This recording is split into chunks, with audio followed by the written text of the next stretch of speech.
ফেরেশতার পাখায় ভর করে ঈসা আলাইহিস সালাম তখন সেখানে নেমে আসবেন। ওই ফিলিস্তিনের ওই শাম দেশের ওই মিনারার পাশেতে নিয়ে এসে পৃথিবীতে তিনি নজুল করবেন, নজুল ঈসা আলাইহিস সালাম। কিয়ামতের আগে যে মালহামার যুদ্ধ হবে, তখন রাসূল সাল্লাল্লাহু আলাইহি ওয়াসাল্লাম বলেছেন মালহামার যুদ্ধের সময় মুসলমানদের ফুস্তাদ বা তাবু হবে, শিবির হবে এই ফিলিস্তিনের দামেস্কের পাশে আল গৌতা নামে এক জায়গা আছে, ওই গৌতাতে। এবং ঈসা আলাইহিস সালাম এসে যে দাজ্জালকে হত্যা করবেন সেটা ওই শামে, ফিলিস্তিনের বাবুল লুদ এখন একটা জায়গা আছে, ওই জায়গাটার নাম এখনো বাবুল লুদ, ওখানে তিনি দাজ্জালকে হত্যা করবেন। এবং সেখানে একটা সাদা মিনারা আছে, ফেরেশতার পাখায় ভর করে ঈসা আলাইহিস সালাম তখন সেখানে নেমে আসবেন। ওই ফিলিস্তিনের ওই শাম দেশের ওই মিনারার পাশে তিনি এসে পৃথিবীতে তিনি নজুল করবেন, নজুল ঈসা আলাইহিস সালাম। তো তিন এবং জাইতুনের কসম করে বেসিকলি আল্লাহ তাআলা ঈসা আলাইহিস সালামের জন্মস্থানের কসম করেছেন। কারণ তিন এবং জাইতুন, ডুমুর এবং জলপাই, অলিভ কোন দেশে বেশি হয়? শাম দেশে। আওয়াজ করে বলেন কোন দেশে? বর্তমান ফিলিস্তিন এবং সিরিয়া। এবং ওই ভূখণ্ডে আল্লাহ নবী ঈসা আলাইহিস সালামের জন্মস্থান। তাহলে এই দুই ফলের কসম করে বেসিকলি আল্লাহ তাআলা ঈসা আলাইহিস সালামের জন্মস্থানের কসম করেছেন। ওনার প্রতি নাজিল হওয়া যে তাওরাত ইনজিল গ্রন্থ, এই রেভিলেশনের কসম করেছেন। আচ্ছা, এরপরে ওয়াতুরি সিনিন, সিনাই পর্বতের কসম। সিনাই পর্বত বা তুর পাহাড় হচ্ছে মিশরে অবস্থিত, আর মিশর হচ্ছে মুসা আলাইহিস সালামের জন্মস্থান। কার জন্মস্থান? মুসা আলাইহিস সালামের জন্মস্থান। তাহলে ওয়াতুরি সিনিন, তুর পাহাড়ের কসম বুঝিয়ে আল্লাহ তাআলা মূলত মুসা আলাইহিস সালামের জন্মস্থানের কসম করেছেন, যেখানে তাওরাত নাজিল হয়েছে। এরপরে ওয়াহাদাল বালাদিল আমিন, এই নিরাপদ শহর বলে আল্লাহ তাআলা মক্কা শহরকে বুঝিয়েছেন। আর মক্কা কার জন্মস্থান বলেন তো? মুহাম্মদুর রাসূলুল্লাহ সাল্লাল্লাহু আলাইহি ওয়াসাল্লাম, সাইয়্যিদুল মুরসালিন, খাতামুন নবিয়্যিন, রাহমাতাল লিল আলামিন, হাবিবুল্লাহ মুহাম্মদুর রাসূলুল্লাহ সাল্লাল্লাহু আলাইহি ওয়াসাল্লামের জন্মস্থান। তাহলে এই চারটা আয়াতে, চারটা শপথের মধ্য দিয়ে মূলত আল্লাহ তাআলা ঈসা আলাইহিস সালামের জন্মস্থান, মুসা আলাইহিস সালামের জন্মস্থান এবং মুহাম্মদ সাল্লাল্লাহু আলাইহি ওয়াসাল্লামের জন্মস্থান, যে তিনটা এলাকায়, ভূখণ্ডে তিনটা মেজর ওহী নাজিল হয়েছে। এক তো ঈসা আলাইহিস সালামের কাছে নাজিল হয়েছে ইনজিল কিতাব, আরেকটা হচ্ছে তাওরাত। তাওরাত এমন কিতাব যে কিতাব দিয়ে হাজার হাজার নবীরা ফয়সালা করেছেন। বনি ইসরাইলের অনেক নবীর উপর কোনো কিতাব নাজিল হয়নি, তার মানে তারা রাসূল ছিলেন না, তারা নবী। তারা সবকিছু তাওরাত দিয়েই ফয়সালা করতেন। আর রাসূল সাল্লাল্লাহু আলাইহি ওয়াসাল্লামের উপর কোরআন নাজিল হয়েছে। তার মানে প্রথম চারটি শপথ দিয়ে বেসিকলি ইনজিলের শপথ, তাওরাতের শপথ এবং কোরআনের শপথ। বুঝতে পেরেছেন সবাই? শুরুতেই সূরাতুত তিনের কয়েকটা আয়াত তেলাওয়াত করেছি। এটা কালামুল্লাহ মাজিদের 95 নাম্বার সূরা। এই সূরাটা মক্কাতুল মুকাররমাতে নাজিল হয়েছে। এই সূরার আয়াত সংখ্যা 8টা। এই সূরার শুরুতে আল্লাহ তাআলা 4টা কসম করেছেন, ওয়াত-তিনি ওয়াজ-যাইতুনি ওয়া তুরি সিনিন ওয়া হাযাল বালাদিল আমিন। ওয়াত-তিন, তিনের কসম, ওয়াজ-যাইতুন, যাইতুনের কসম, ওয়া তুরি সিনিন, সিনাই পর্বতের কসম, ওয়া হাযাল বালাদিল আমিন, আর এই নিরাপদ শহরের কসম। তো 4টা শপথ করেছেন বা আল্লাহ তাআলা কসম করেছেন। কসম দিয়ে আল্লাহ তাআলা কোরআনের অনেক সূরা শুরু করেছেন। যেমন একটা সূরায় আল্লাহ ফজরের সময়ের কসম করেছেন, আল্লাহ বলেছেন ওয়াল ফাজর। আল্লাহ আকাশের কসম করেছেন ওয়াস সামা বিযাতিল বুরুজ। আল্লাহ তাআলা সূর্যের কসম করেছেন ওয়াশ শামসি ওয়া দুহাহা। এভাবে আল্লাহ তাআলা তার সৃষ্টির অনেক কিছুর কসম করে গুরুত্বপূর্ণ কোনো মেসেজ বা বার্তা আমাদের সামনে হাজির করেন। তো এই সূরাতে আল্লাহ তাআলা 4টা জিনিসের কসম করে একটা খুবই গুরুত্বপূর্ণ বার্তা মানব মণ্ডলীর জন্য এই সূরাতে তিনি হাজির করেছেন। এই সূরাটা আমাদের অনেকেরই মুখস্থ আলহামদুলিল্লাহ, এবং আল্লাহ রাসূল সাল্লাল্লাহু আলাইহি ওয়াসাল্লাম প্রায় বিভিন্ন নামাজে এই সূরাটা তেলাওয়াত করতেন। বারা ইবনে আযিব রাদিয়াল্লাহু তাআলা আনহু উনি বর্ণনা করেন যে আমি একবার এশার সালাতে আল্লাহ রাসূল সাল্লাল্লাহু আলাইহি ওয়াসাল্লামের কণ্ঠে নামাজে সূরা 3 তিনি তেলাওয়াত করেছেন, আমি নিজ কানে শুনেছি। এবং ওনার কণ্ঠ যে এত মধুর ছিল, আমার জীবনে এত সুমধুর কণ্ঠের তেলাওয়াত আমি শুনি নাই। আল্লাহর হাবিব সাল্লাল্লাহু আলাইহি ওয়াসাল্লামের কোরআন তেলাওয়াতের যে কণ্ঠ এত সুমিষ্ট ছিল, এত চমৎকার ছিল, শুধু তেলাওয়াত শুনেই অনেকে শাহাদা পড়ে মুসলমান হয়েছে।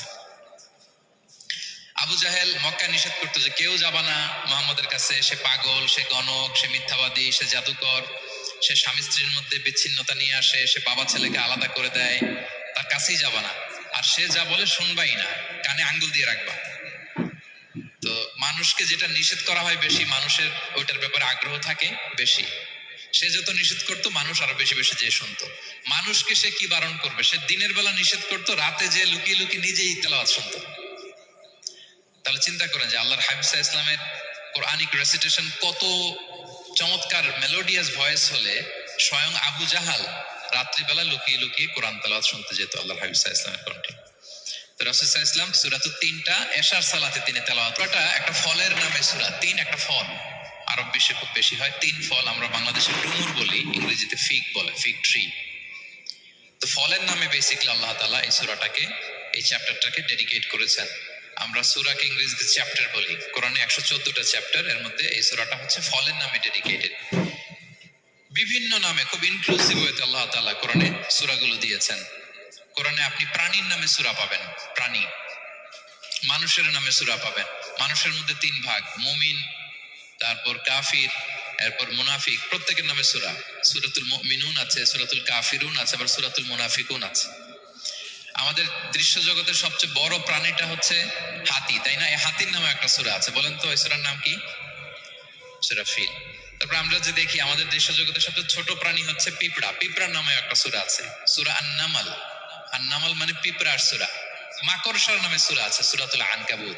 তারপর গোষ্ঠীর নামে সূরা আছে, সূরাতু আলে ইমরান। বংশের নামে সূরা আছে, সূরাতু কুরাইশ, কুরাইশ বংশের নামে সূরা। এইভাবে খুব ইনক্লুসিভ ওয়েতে, এমন কিছু নাই যে আল্লাহ তাআলা উল্লেখ করেন নাই। মা ফাররাতনা ফিল কিতাবি মিন শাই, উল্লেখ করে নাই কোরআনে এমন কিছু নাই, সবকিছু আল্লাহ তাআলা উল্লেখ করেছেন।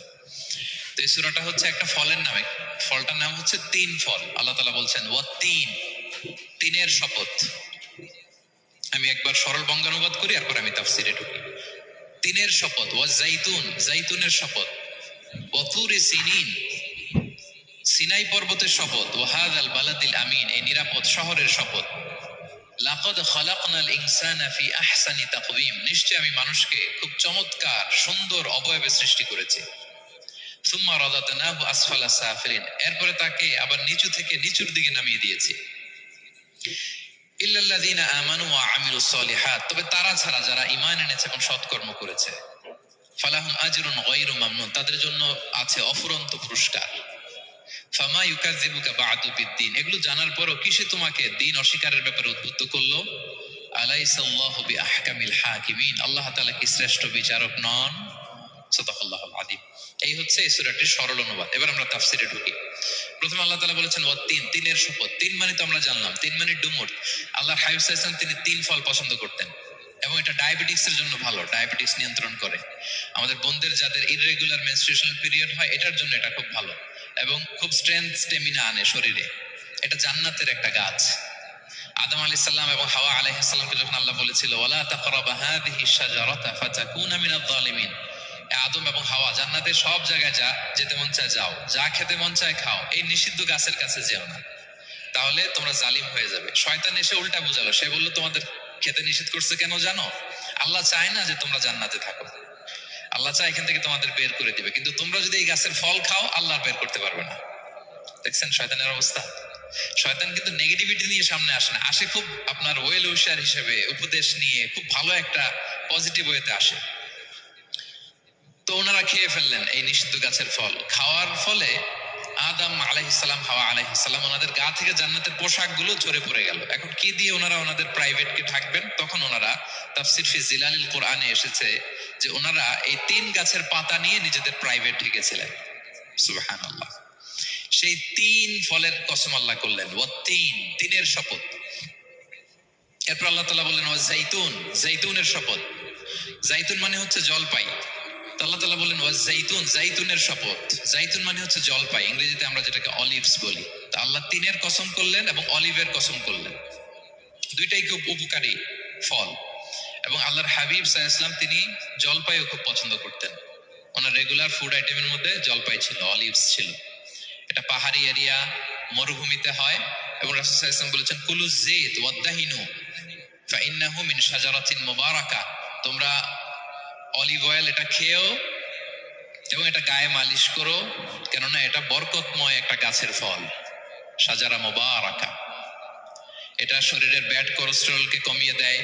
দাড়িতে অ্যাপ্লাই করলে, চুলে অ্যাপ্লাই করলে সহজে পাকে না দাড়ি চুল, এবং স্কিনে অ্যাপ্লাই করলেও স্কিনের জন্য ভালো, স্কিনের জন্য বেশ ভালো। এটা যাদের সুযোগ হয় আপনারা দাড়িতে চুলে অ্যাপ্লাই করবেন, খাবেন। এটা খাওয়াও যায়। তাম্বুতু বিদ্দুহনি ওয়াসিবগিল লিল আখিলিন কোরআনে এসেছে। এটা অয়েল হিসেবে ইউজ করে, আবার খাবার হিসেবেও ইউজ করা যায়। সালাদ ড্রেসিং এর ক্ষেত্রে কিন্তু অলিভ অয়েল আমরা ইউজ করি। ইদানিং পিজাতে খুব ইউজ করা হয় অলিভ, জলপাইটা।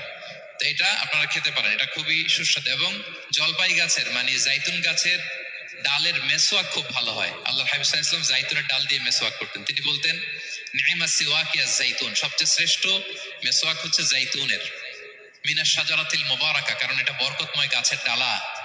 এবং ফাইন্নাহু সিওয়াকি ওয়া সিওয়াকুল আম্বিয়া মিন ক্বাবলি, এই জাইতুনের ডাল দিয়ে আমিও যেমনি মেসওয়াক করি, আমার আগে যত নবী পৃথিবীতে এসেছে সবাই জাইতুনের ডাল দিয়ে মেসওয়াক করত।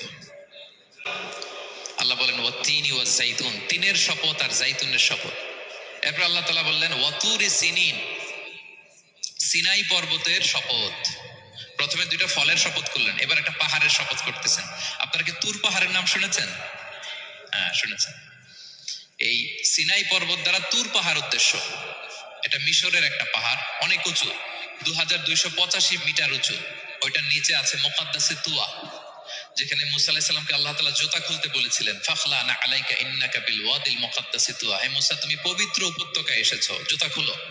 তো ওখানে সব ধর্মের লোকেরা যায়, সব ধর্মের লোকদের জন্য তীর্থস্থান, মুসলিম, জুইশ, খ্রিস্টান সবাই যায়। এটা সিনাই একটা এলাকা আছে মিশরের, north south Sinai, north Sinai, এটা সাউথ সিনাইতে অবস্থিত। তো নিচে একটা খ্রিস্টানদের প্রাচীন গির্জা আছে, সেন্ট ক্যাথেরিনা গির্জা।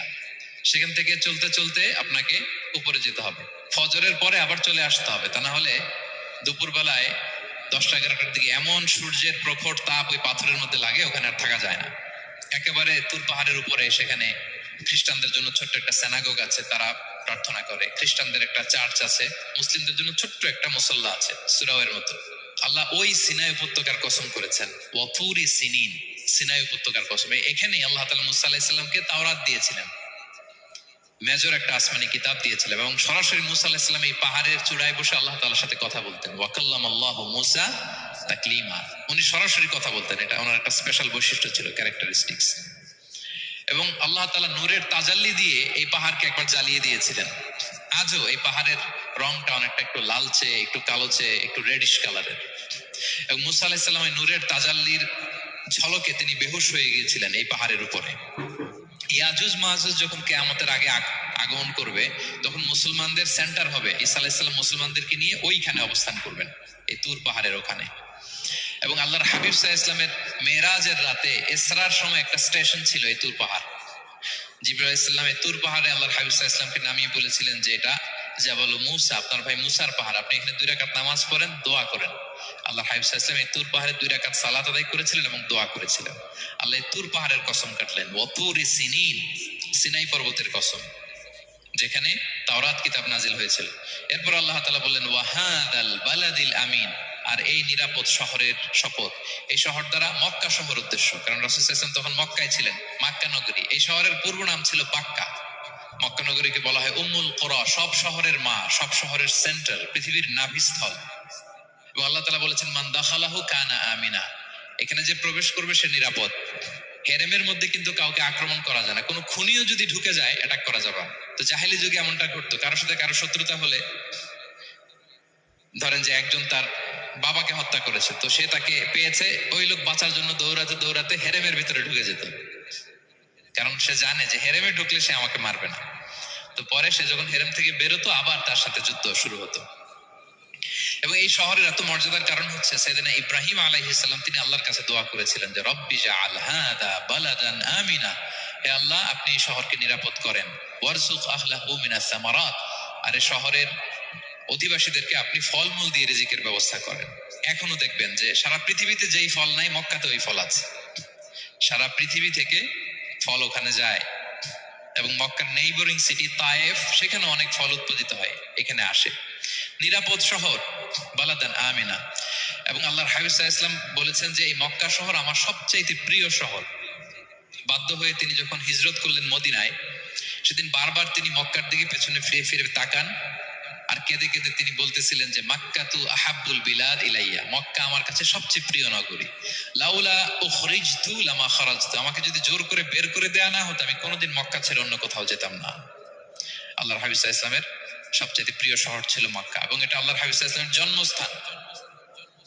মাকান মাউলিদুর রাসূল, রাসূল সাল্লাল্লাহু আলাইহি ওয়াসাল্লামের বিলাদাত হয়েছে এই শহরে। এবং এই শহরকে আল্লাহ বলেছেন মাসাবাতান লিন্নাসি ওয়া আমনা, মানুষের মিলনস্থল, কেন্দ্রস্থল। সারা পৃথিবী থেকে মানুষ ওখানে যায়। আপনি যে রমাদানে যদি মক্কায় যান, আল্লাহু আকবার, লক্ষ লক্ষ উমরা পালনকারী সেখানে, ইউরোপ থেকে, আফ্রিকা থেকে, অস্ট্রেলিয়া থেকে, এশিয়া থেকে, সারা পৃথিবীর মানুষের মিলনস্থল। ওখানে গেলে আপনি দেখবেন মাসাবাতান লিন্নাসি ওয়া আমনা, নিরাপদ জায়গা এবং মানুষের মিলনস্থল। এটা এখানে এমন মসজিদ আল্লাহ রেখেছেন কাবা ঘরের চারদিকে, এটাকে বলা হয় মসজিদুল হারাম, যে মসজিদে 1 রাকাত সালাত পড়লে 1 লক্ষ রাকাতের সওয়াব হয়। আল্লাহর ঘরকে কেন্দ্র করে তাওয়াফের নির্দেশ দেওয়া হয়েছে। ওয়ালিয়াত তাওয়াফু বিল বাইতিল আতিক, পৃথিবীর কোনো ঘরকে তাওয়াফ করা যায় না, কোনো ঘরকে, এই একটা মাত্র ঘর যেটাকে এর চারদিকে এরকম তাওয়াফ করা যায়।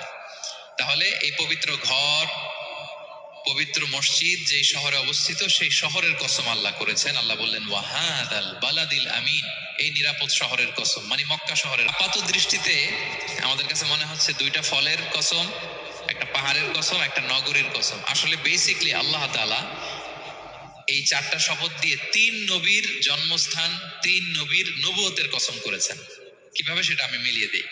এই যে প্রথমে যে আল্লাহ বলেছেন ওয়াত্তিনি ওয়া জাইতুন, 3 এবং জাইতুনের কসম। পৃথিবীতে সবচেয়ে বেশি 3 এবং জাইতুন কোথায় উৎপন্ন হয় জানেন? ফিলিস্তিনে। কোথায়? শাম দেশে, যেটা হাদিসের পরিভাষায় বলা হয় শাম, বর্তমান ফিলিস্তিন এবং সিরিয়া মিলে। 3 জাইতুন দিয়ে বেসিকলি আল্লাহ তাআলা ফিলিস্তিনের শপথ করেছেন, শাম দেশের শপথ, যেখানকার বেথলহামে ঈসা আলাইহিস সালাম, জেসাস ক্রাইস্ট, তিনি জন্মগ্রহণ করেছেন, ঈসা আলাইহিস সালামের জন্মস্থান। তাহলে 3 জাইতুনের শপথের মাধ্যমে মূলত আল্লাহ তাআলা ঈসা আলাইহিস সালামের জন্মস্থানের শপথ করেছেন, কারণ সেখান থেকে ওহী বিচ্ছুরিত হয়েছে, ওনার কাছে ইনজিল নাজিল হয়েছিল। এবং এই শামের মর্যাদার ব্যাপারে অনেক কথা আল্লাহর হাবিব সাল্লাল্লাহু আলাইহি ওয়াসাল্লাম তিনি বলেছেন। আল্লাহ রাসূল সাল্লাল্লাহু আলাইহি ওয়াসাল্লাম যখন মেরাজে যান, তখন মক্কা থেকে এই শাম দেশে ফিলিস্তিনের বাইতুল মাকদাস রাসূল সাল্লাল্লাহু আলাইহি ওয়াসাল্লামকে নিয়ে যাওয়া হয়েছিল। এবং রাসূল সাল্লাল্লাহু আলাইহি ওয়াসাল্লাম প্রায় বলতেন তুবা আলি শাম, শামের জন্য বরকত, কেননা ফেরেশতারা তাদের রহমতের পাখা শাম দেশের উপর বিছিয়ে রেখেছে। এবং তিনি বলতেন ফিতনার সময় আলাইকুম বিশাম, তোমরা শামে যেও, শামে থেকো। এবং তিনি দোয়া করেছেন আল্লাহুম্মা বারিক লানা ফি শামিনা, আল্লাহ তুমি আমার শামে, শাম অঞ্চলে আল্লাহ তুমি বরকত দিও। এবং হাদিসে এসেছে এই শামই হচ্ছে আরদুল মাহশার, এখানেই হাসর হবে। শাম অঞ্চলকে বিস্তীর্ণ করে এখানেই ময়দানুল মাহশার আল্লাহ তাআলা কায়েম করবেন, হাসরের ময়দান এখানেই হবে। এবং সেখানেই হচ্ছে সানিউল কিবলাতাইন, আমাদের আগের কিবলা কিন্তু বাইতুল মাকদাসের দিকে ছিল, যেটা শামে অবস্থিত, ফিলিস্তিনে বাইতুল মুকাদ্দাস। যেই মসজিদে নামাজ পড়লে 1 রাকাতে 500 রাকাতের সওয়াব। 3টা মসজিদে সালাত পড়লে স্পেশাল ভার্চুর কথা আছে, এর বাইরে আর অন্য মসজিদের বিশেষ কোনো ফজিলত নাই, বাকি সব মসজিদ সমান। এক হচ্ছে মসজিদুল হারাম, 1 রাকাতে 1 লক্ষ রাকাত। 2 নম্বর মসজিদে নববী, 1 রাকাতে 1000 রাকাতের সওয়াব। আর একটা দুর্বল বর্ণনায় 50,000 রাকাতের সওয়াব। 3 নম্বরে এই মসজিদুল আকসা, 1 রাকাতে 500 রাকাতের সওয়াব।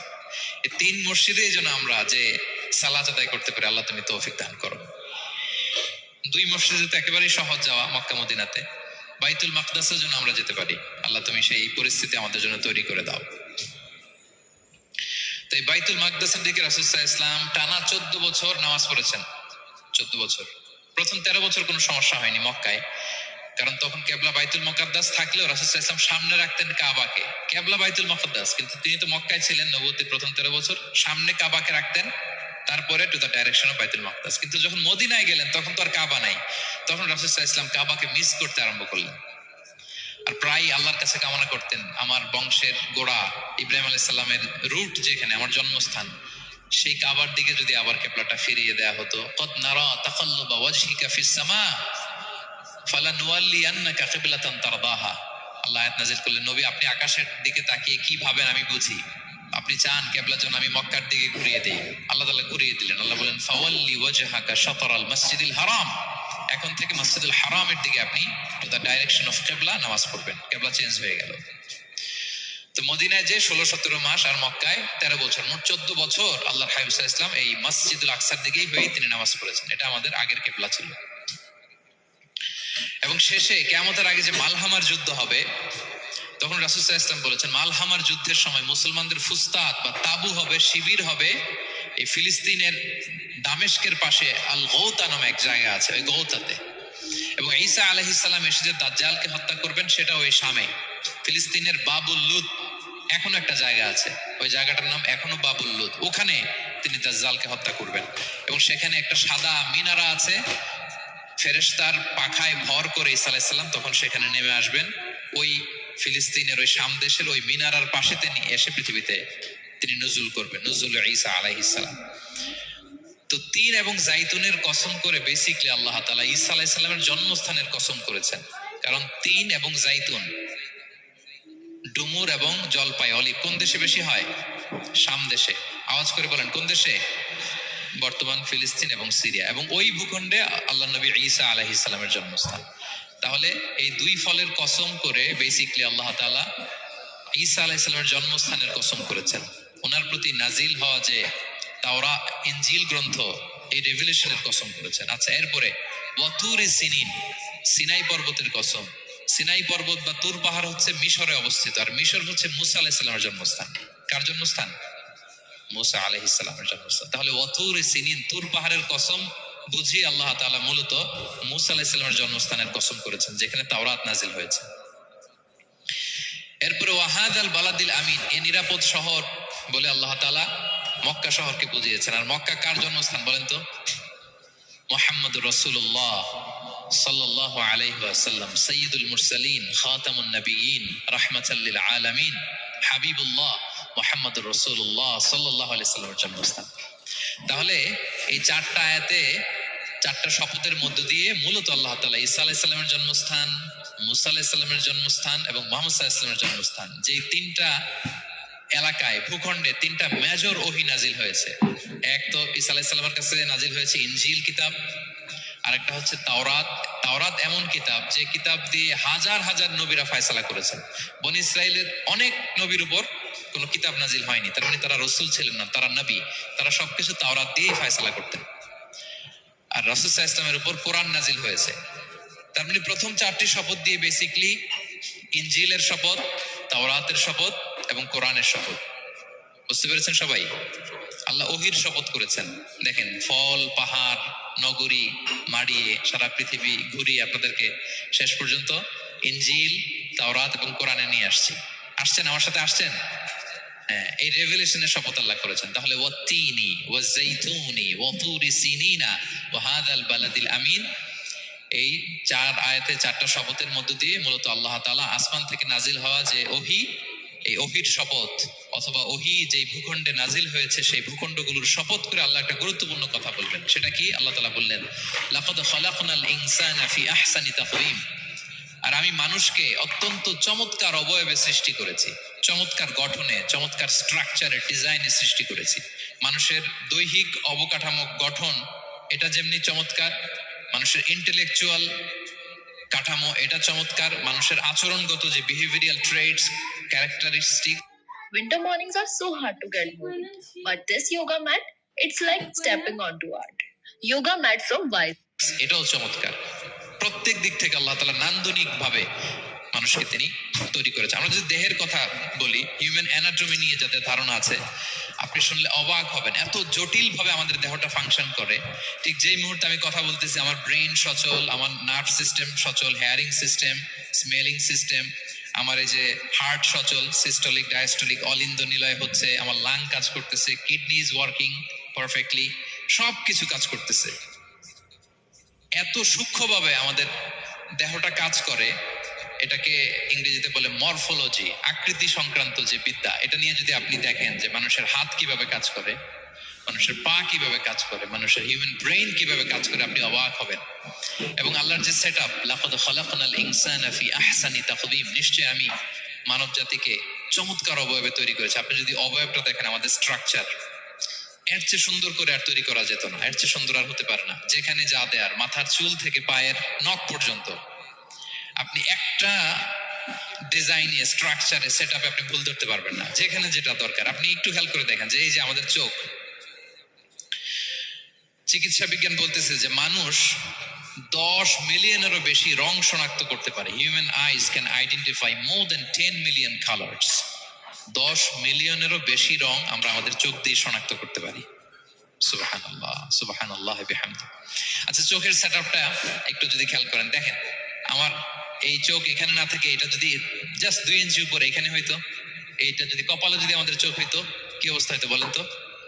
সিজদা দিতে পারতেন আল্লাহকে? বলেন দিতে পারতেন? আচ্ছা, আমরা কিছু খাওয়ার সময় আমরা কি করি, ওইটা ভালো আছে কিনা, পচে গেল কিনা, স্মেলটা আগে দেখি, তারপরে খাই। দেখেন কত চমৎকার সেটআপ। একটু খেয়াল করেন, এই নাকের সেটআপ যদি এইখানে না থাকে, আমাদের নাক যদি পেছনে থাকতো, খাওয়ার সময় খাবারটা বাসি কিনা, ভালো আছে কিনা কি করতেন? লাকাদ খালাকনাল ইনসানা ফি আহসানি তাকওয়িম। আচ্ছা দেখেন, এই যে আমরা কান দিয়ে শুনি, এই যে কান পেঁচানো, মনে করেন না যে এমনি এমনি পেঁচানো, এই পেঁচানো, এটাই পথ না থাকলে আমরা শুনতেই পেতাম না। এটা এমন ভাবে সেটআপ করা, এটাই ইথারে ভাষা তরঙ্গকে এয়ার ড্রামের ভেতরে সুন্দরভাবে ইনপুট করে, নাহলে আমরা শুনতে পেতাম না। আপনার এই কান কেটে ফেলে দিলে আপনি শুনতে পারবেন না। এটা এইভাবেই যেতে হবে, সুরঙ্গটা এইভাবে তৈরি হইতে হবে। আচ্ছা দেখেন, আপনার কান, এই কান যদি এইখানে না থেকে আপনার ডান বগলের নিচে হইতো, বাম কান যদি বাম বগলের নিচে হইতো, তাহলে কি হইতো বলেন? আজকে আমার ওয়াজ কিভাবে শুনতেন বলেন দেখি, কিভাবে শুনতেন? বুদ্ধি আছে বলে যে হুজুর এইভাবে শুনতাম। সুবহানাল্লাহ সুবহানাল্লাহ, লাকাদ খালাকনাল ইনসানা ফি আহসানি তাকওয়িম। আমি মানুষকে সবচেয়ে সুন্দর সর্বোত্তম গঠনে তৈরি করেছি। দেখেন, কান দুটো ওইখানে থাকলে কথা শুনতে হইলে হাত উঁচু করে রাখা লাগতো। আল্লাহ, আপনি একটা একটা অঙ্গ দেখেন, ঠিক যেখানে যেটা যেভাবে সেট করা দরকার, আল্লাহ তাআলা দয়া করে অনুগ্রহ করে ঠিক সেভাবে তিনি সেট করেছেন। আমাদের চেহারার মধ্যে দেখেন এক একজনের এক এক রং, ওয়াখতিলাফু আলসিনাতিকুম ওয়া আলওয়ানিকুম ইন্না ফি যালিকা লাআয়াতুন লিল আলিমিন। আল্লাহ বলেন, তোমাদের ভাষার ভিন্নতা দিয়েছি, তোমাদের গায়ের রঙের ভিন্নতা, একজনের চেহারার সাথে আরেকজনের মিল নাই, একজনের ফিঙ্গারপ্রিন্টের সাথে। আয়াহসাবুল ইনসানু আল্লান নাজমাআ ইযামা বালা কাদিরিনা আলা আন নুসাউবিয়া বানানা।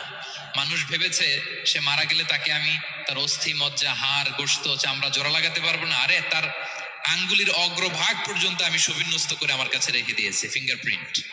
আমাদের ফিঙ্গারপ্রিন্ট গুলো আল্লাহর কাছে সংরক্ষিত, একজনের ফিঙ্গারপ্রিন্টের সাথে আরেকজনেরটা মেলে না। এই যে আমার 10 আঙ্গুলে 10টা ফিঙ্গারপ্রিন্ট, পায়ের গুলো হচ্ছে ফুটপ্রিন্ট, একটার সাথে আরেকটা মিলে। আমার এটার সাথে এটা মিলবে বলেন? আমার সাথে আপনারটা মিলবে? বর্তমানে পৃথিবীতে কত কোটি মানুষের বসবাস বলেন?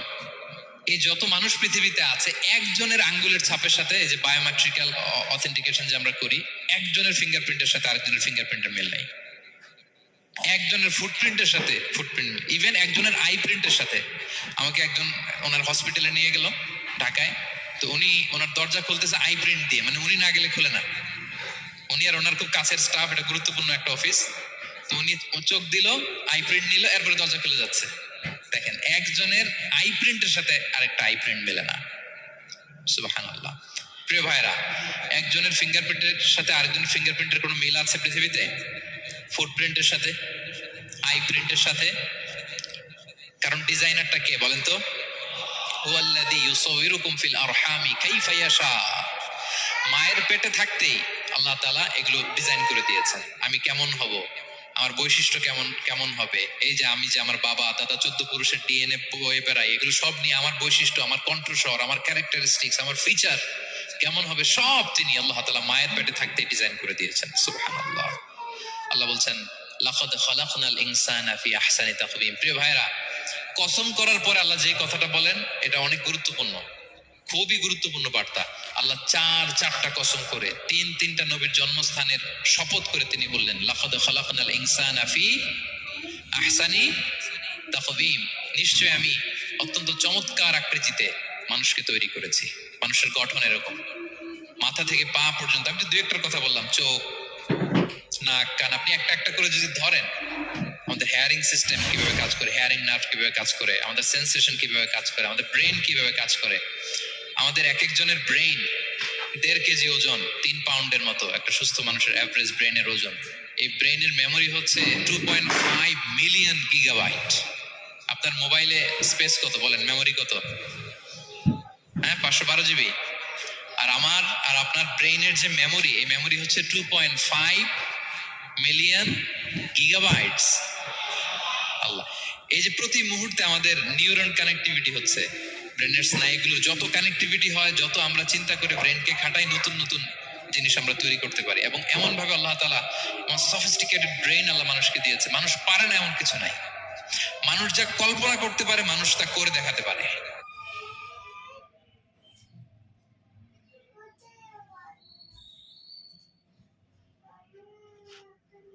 তৈরি করেছেন। লাকাদ খালাকনাল ইনসানা ফি আহসানি তাকওয়িম, চমৎকার অবয়বে। তার দৈহিক অবয়ব যেমনি সুন্দর, তার বুদ্ধিগত, তার চিন্তাগত, তার ইন্টেলেক্ট এটাও তেমন সুন্দর, এটাও তেমন চমৎকার। পৃথিবীর কোন প্রাণীকে আল্লাহ তাআলা এরকম হিউম্যান ব্রেনের মতো এরকম সফিস্টিকেটেড ব্রেন দিয়ে, ইন্টেলেক্ট দিয়ে তৈরি করেনি।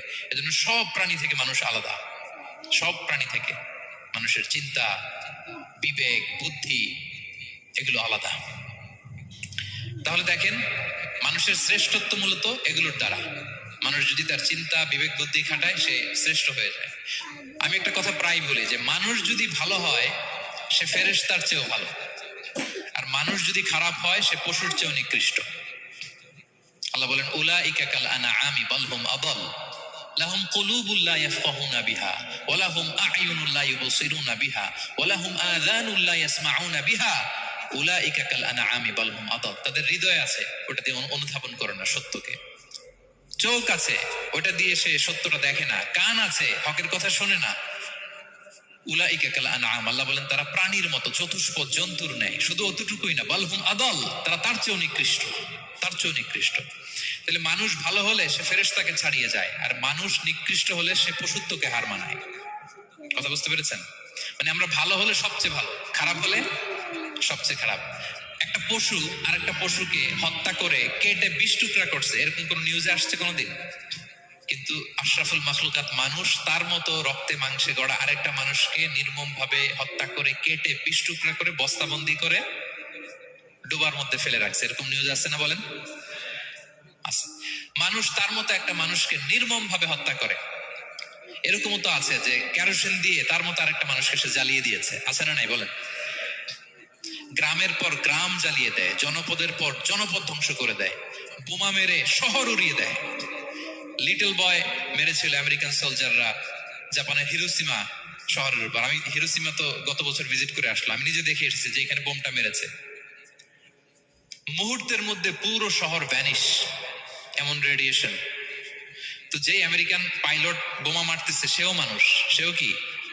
আর যাদেরকে ধ্বংসের জন্য এই লিটল বয় মারলো হিরোশিমাতে আর ফ্যাটম্যান মারলো নাগাসাকিতে, এরাও কি?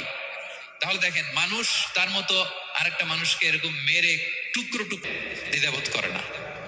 আল্লাহ, মানুষ গণহত্যা চালায়, জেনোসাইড। এই যে আমাদের বাংলাদেশে তো কিছুদিন আগে হলো গণহত্যা, হেলিকপ্টার থেকে গুলি করে বাচ্চা মেরে ফেলতেছে। কার বাচ্চা? কার কলিজার টুকরা সন্তান? Don't care. জনগণের টাকায়, ট্যাক্সের টাকায় কিনা বুলেট, হেলিকপ্টার দিয়ে জনগণকে, ছাত্রদেরকে হত্যা করা হয়েছে।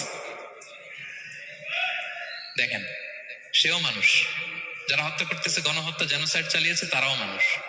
তাহলে মানুষ যদি খারাপ হয়, মানুষের চেয়ে খারাপ আর কেউ হয়? আর মানুষ ভালো হলে মানুষের চেয়ে ভালো কেউ হতে পারে? মানুষ এমন জায়গায় যেতে পারে যেখানে ফেরেশতারাও যেতে পারে না। জিবরাইল ইসলামের যাওয়ার সীমানা যেখানে শেষ, মুহাম্মদ সাল্লাল্লাহু আলাইহি ওয়াসাল্লামের ঊর্ধ্ব জগতের কাহিনী সেখান থেকে শুরু। আল্লাহু আকবার। তাহলে মানুষ ভালো হলে ফেরেশতাকে ছাড়ায়, মানুষ খারাপ হলে পশুত্বকে হার মানায়। So the decision is yours. রাস্তা দুইটা, আপনি কোন দিকে যাবেন? আপনি কি ডান দিকে জান্নাতের পথে যাবেন নাকি বাঁ দিকে জাহান্নামের পথে যাবেন? সিদ্ধান্ত আপনার। আল্লাহ তাআলা বললেন লাকাদ খালাকনাল ইনসানা ফি আহসানি তাকওয়িম, আমি মানুষকে চমৎকার আকৃতিতে তৈরি করেছি। হাতের মেকানিজম কি, পায়ের মেকানিজম কি, আমার চেয়ে আপনারাও ভালো জানেন। এগুলো ঘন্টার পর ঘন্টা আপনি বলতে পারবেন যে কেমন ভাবে আল্লাহ তাআলা তৈরি করেছেন। আল্লাহ বলেন মানুষকে আমি অত্যন্ত চমৎকার আকৃতি দিয়ে তৈরি করেছি। তার সৃষ্টিগত কাঠামো, তার বুদ্ধিবৃত্তিক কাঠামো, তার চিন্তাগত কাঠামো, তার আচরণগত কাঠামো, তার নৈতিকতায় তাকে এমন উচ্চ মর্যাদার আসন আমি দিয়েছি, এটা যদি সে অ্যাচিভ করে, বিলং করে, তাহলে তার চেয়ে শ্রেষ্ঠ কেউ আর হতে পারে। কিন্তু আল্লাহর দেয়া এই ক্যাপাসিটি গুলো, এই নিয়ামাগুলো যদি সে অ্যাকসেপ্ট না করে, সে যদি পশুত্বের পথে হাঁটে, সে যদি শয়তানের দেখানো পথে হাঁটে, তাহলে সে এত নিচে যাবে, অন্য কেউ আর এত নিচে যেতে পারে না। মানুষ যত নিচে যেতে পারে, ফেরেশতারাও অত নিচে যেতে পারবে না, জিন জাতীয় পারবে না, কোনো প্রাণীর পক্ষে যাওয়া সম্ভব না। তাহলে মানুষকে আল্লাহ তাআলা এমন সফিস্টিকেটেড ওয়েতে তৈরি করেছেন, চাইলে সে সবার উপরে যেতে পারে, আবার চাইলে আল্লাহর দেয়া নিয়ামতগুলোকে যদি সে ভিন্ন খাতে প্রবাহিত করে, সে সবচেয়ে নিকৃষ্ট হতে পারে। সেটাই আল্লাহ বললেন সুম্মা রাদাদনাহু আসফালা সাফিলিন, এরপরে তাকে আমি হীন থেকে হীনতর করেছি, নিচ থেকে আরো নিচে নিয়েছি। সে যখন ঈমান আনে না, সে যখন সৎকর্ম করে না, সে যখন আল্লাহর শেখানো, আল্লাহর দেখানো রাস্তায় সে চলে না, সে যখন তার নফসের কথা শুনে, সে যখন তার প্রবৃত্তির গোলাম সাজে, সে সবচেয়ে নিকৃষ্ট হয়। আসফালা সাফিলিন, মানে একেবারে নিচে, এর নিচে আর নাই। আল্লাহ বলেছেন ইন্নাল মুনাফিকিনা ফি দারকিল আসফালি মিনান নার, সেখানে আল্লাহ আসফাল বলেছেন। মুনাফিকরা জাহান্নামের একেবারে তলদেশে থাকবে। তাই মানুষ যদি ঈমান আর সৎকর্মের বলে বলিয়ান না হয়, সে এত খারাপ হয়, কেউ এত নিচে যেতে পারে না। বলেন, মানুষ যত নিচে যেতে পারে, জিন তত নিচে যেতে পারবে?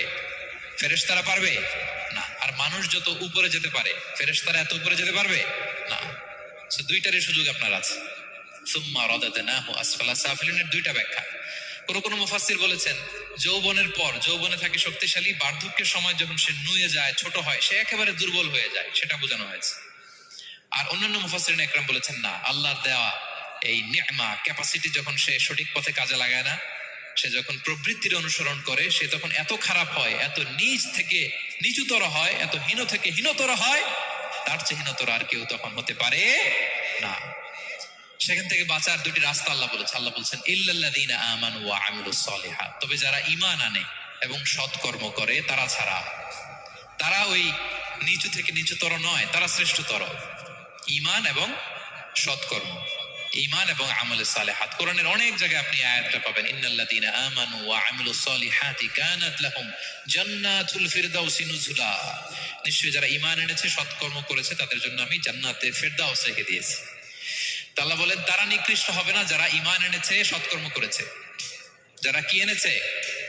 ঈমান। আর কি করেছে? সৎকর্ম করেছে। ইল্লাল্লাযীনা আমানু, যারা ঈমান এনেছে, সৎকর্ম করেছে, ফালাহুম আজরুন গায়রু মামনুন, তাদের জন্য রয়েছে অফুরন্ত পুরস্কার, মানে জান্নাত। তাদের জন্য কি?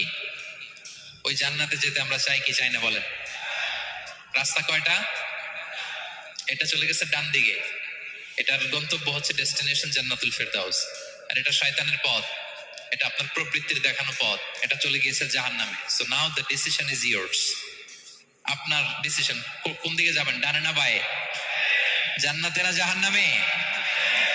জান্নাতে যেতে চাই আমরা। ফালাহুম আজরুন গায়রু মামনুন, তাদের জন্য আছে অফুরন্ত নেয়ামত, অফুরন্ত পুরস্কার। আমরা যেন সেই পুরস্কার লাভে ধন্য হতে পারি, আমরা সবাই বলি আমিন। আল্লাহ বলেন এইভাবে চারটা কসম করার পরে, এত গুরুত্বপূর্ণ বার্তা হাজির করার পরে, তোমার ঘুমন্ত বিবেককে জাগিয়ে তোমাকে বার্তা দেওয়ার পরেও কিভাবে তুমি অস্বীকার করতে পারো আখিরাতকে? ফামা ইউকাযযিবুকা বা'দু বিদ্দিন, এরপরেও কোন বিবেকে, কোন আকলে, কোন সাহসে তুমি কর্মফল দিবসকে অস্বীকার করো? কোন সাহসে? এখানে দিন দ্বারা উদ্দেশ্য কর্মফল। ভালো করলে যে ভালো পাবে, খারাপ করলে যে খারাপ পাবে, দিনের অনেক অর্থ, এটা তাফসিরে গেলে সময় কুলাবে না। ফামা ইউকাযযিবুকা বা'দু বিদ্দিন, এরপরেও কর্মফলকে অস্বীকার করার সাহস তুমি কোত্থেকে পাও? কিসে তোমাকে উদ্বুদ্ধ করে কর্মফল দিবসকে অস্বীকার করতে? আলাইসাল্লাহু বিআহকামিল হাকিমিন, আল্লাহ তাআলা কি শ্রেষ্ঠ বিচারক নন? সূরা আবু দাউদে আল্লাহর হাবিব সাল্লাল্লাহু আলাইহি ওয়াসাল্লাম বলেন, কেউ যদি সূরাতুত তিন তেলাওয়াত করে, করতে করতে যদি শেষ আয়াতে চলে আসে, আর সে যখন পড়ে আলাইসাল্লাহু বিআহকামিল হাকিমিন, আল্লাহ তাআলা কি শ্রেষ্ঠতম বিচারকদের মধ্যে সর্বশ্রেষ্ঠ বিচারক জাজ নন? তখন সে যেন উত্তর দেয়, এটা তো আল্লাহর প্রশ্ন। আলাইসাল্লাহু বিআহকামিল হাকিমিন, আল্লাহ আমাদেরকে প্রশ্ন ছুড়ে দিয়েছেন যে আল্লাহ তাআলা কি শ্রেষ্ঠ বিচারক নন? তখন যে তেলাওয়াত করে সে যেন বলে বালা বালা ওয়া আনা আলা যালিকা মিনাশ শাহিদিন। বালা মানে অবশ্যই, হ্যাঁ আল্লাহ অবশ্যই আপনি শ্রেষ্ঠ বিচারক, আর আপনি যে শ্রেষ্ঠতম বিচারক এই সাক্ষী আমি দিচ্ছি, এই ঘোষণা আমি দিচ্ছি। পড়েন সুবহানাল্লাহ। আপনি দেখবেন মসজিদুল হারামে,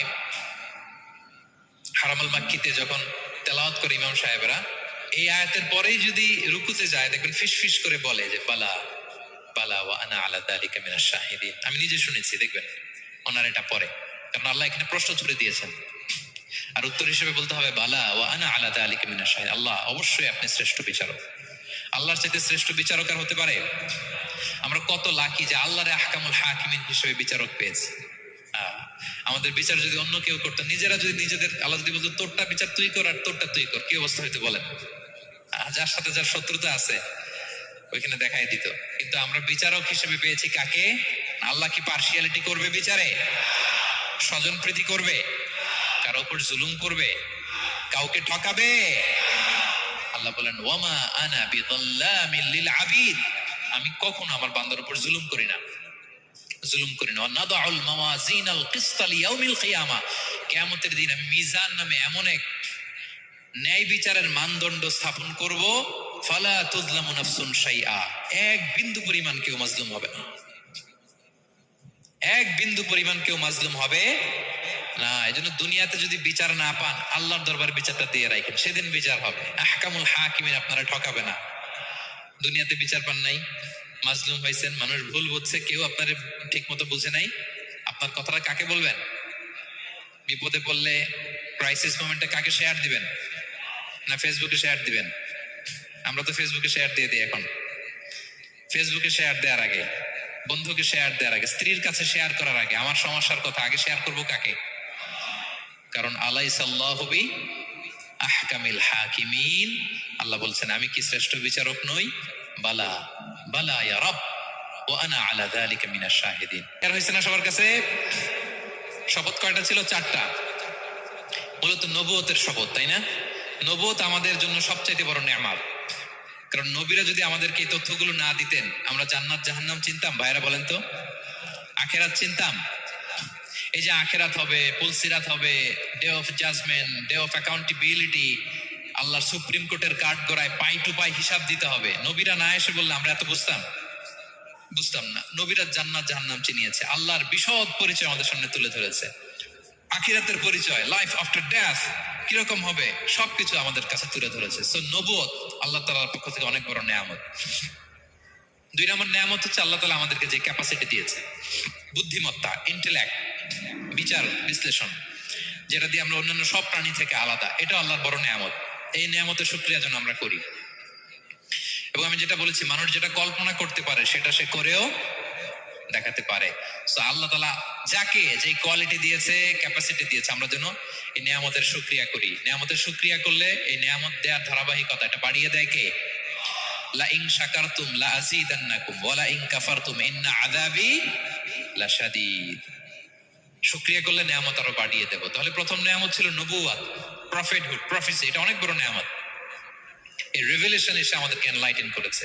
তা না হলে আমাদের গড কে, গডের ফিচার কি, আখেরাত কি, জান্নাত কি, জাহান্নাম কি, the concept of punishment, concept of আখিরা, কিছুই আমরা ভালোভাবে বুঝতাম না। এটার শপথ আল্লাহ করেছেন। আল্লাহ আমাদেরকে নেয়ামত দিয়েছেন, ক্যাপাসিটি দিয়েছেন, সক্ষমতা দিয়েছেন, সবচেয়ে সফিস্টিকেটেড ব্রেন দিয়ে তৈরি করেছেন, এটা একটা বড় নেয়ামত। এবং রাস্তা দেখিয়ে দিয়েছেন, হয় ডানে নয় বায়ে, এবং তিনি আশ্বাস দিয়েছেন যে তোমাদেরকে সঠিক ফায়সালার মাধ্যমে বিচার করা হবে সেদিন। তাই আমাদের বিপদে আপদে সব সময় আমরা যেন ফরিয়াদ করি এক মহান সত্তার কাছে। বলুন তো আওয়াজ করে, তিনি কে? আল্লাহর কাছে যেন আমরা ফরিয়াদ করি। আল্লাহ তাআলা আমাদের সবাইকে কথাগুলো বুঝে আর আমল করার তৌফিক দান করুক। হাযা মা ইনদি ওয়াল ইলমু ইনদাল্লাহি আলাইহি তাওয়াক্কালতু ওয়া ইলাইহি উনীব। সুবহানাকাল্লাহুম্মা ওয়া বিহামদিকা আশহাদু আল্লা ইলাহা ইল্লা আনতা আস্তাগফিরুকা ওয়া আতুবু ইলাইক।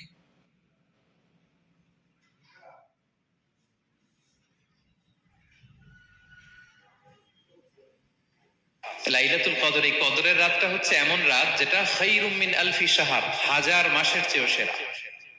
1000 মাস লাগাতার ইবাদত করলে যে সওয়াব, কদরের রাতে ইবাদত করলে এর সমান সওয়াব হবে নাকি? সমান হবে না। আল্লাহ তাআলা বলেছেন খায়রুম মিন আলফি শাহর, না, এর চেয়েও শ্রেষ্ঠ, এর চাইতেও বেশি। 1000 মাসে, অর্থাৎ 1000 মাসে হয় 83 বছর 4 মাস।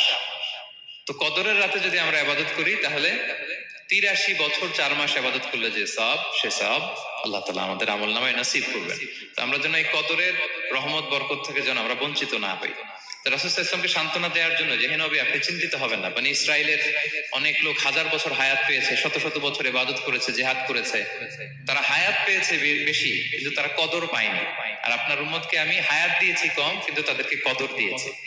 সুবহানাল্লাহ বিহামদি, লাইলাতুল কদর দিয়েছি, যে কদরের রাত 1000 মাসের চেয়েও সেরা। তো এই কদরের রাতকে আবার লাইলাতুল মুবারাকাও বলা হয়েছে। ইন্না আনসালনাহু ফি লাইলাতিন মুবারাকা, এটা বরকতময় রাত। ফিহা ইউফরাকু কুল্লু আমরিন হাকিম, সব বিজ্ঞচিত প্রাজ্ঞচিত বিষয়ের ফয়সালা হয়। এটা বেসিক্যালি একটা বাজেট রাত বলা যায়। এই রাতে আগামী 1 বছরে আমাদের কি ঘটবে না ঘটবে আল্লাহ তাআলা এটার বাজেট করেন, এটাকে রিভাইজ করেন। সো এই রাতটা অনেক গুরুত্বপূর্ণ। তো এই কদরের রাত এটা কবে?